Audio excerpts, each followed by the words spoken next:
నా పేరు ఆనందరాజు. అందరు కేబుల్ రాజు అని పిలుస్తారు.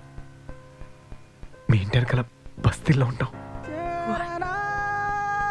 పూజ, నేను కలిసినప్పటి నుంచి ఇప్పటిదాకా నేను చెప్పింది చేసింది ప్రతి అబద్ధం. నేను నకిలీ మనిషిని.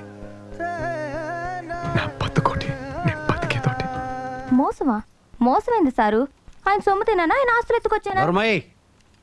డబ్బులకు అమ్ముడు పోతూ అడ్డమైన ఆర్గ్యుమెంట్ ఒకటా? ఏమయ్యా బుల్లబ్బాయితో మాడావా నువ్వు? డబ్బులకు అమ్ముడు పోతాం. ఎందుకంటే మాకు చదువు రాదు, ఉద్యోగం లేదు. మరి మీకేమైందయ్యా? ఏంటి? చదువు ఉంది, ఉద్యోగం ఉంది, వేసుకోవడానికి యూనిఫారము ఉంది. అయినా కూడా నువ్వు డబ్బులకు అమ్ముడు పోతున్నావు. మాలా నువ్వు నేను ఒకటా? సిగ్గు లేకపోతే సరే. ఎందుకు సిగ్గు? మీ గుడ్డలు ఇప్పేసి అమ్ముడు పోతాం, మీరు గుడ్డలు వేసుకుని అమ్ముడు పోతారు. నిన్నట్ట కాదే, నిన్నట్ట కాదు. పోలీసుడికి నిధులు చెప్తావే, నిధులు చెప్తావే. వదిలేయండి సార్. ఇదేంటి? వాటర్.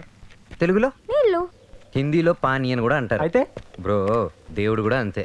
ఒక భాషలో రాముడు అంటారు, మరో భాషలో అల్లా అంటారు, ఇంకో భాషలో జీసస్ అంటారు. ఇప్పుడు జనాలు కొట్టుకునేది మతం కోసం కాదు, వాడిని ఏమని పిలవాలో తెలియ కొట్టుకుంటున్నారు. అసలు లోకం మొత్తం ఒకే లాంగ్వేజ్, ఒకే కల్చర్ ఉందనుకో, అప్పుడు ఒకే మతం ఉంటుంది. Well said bro.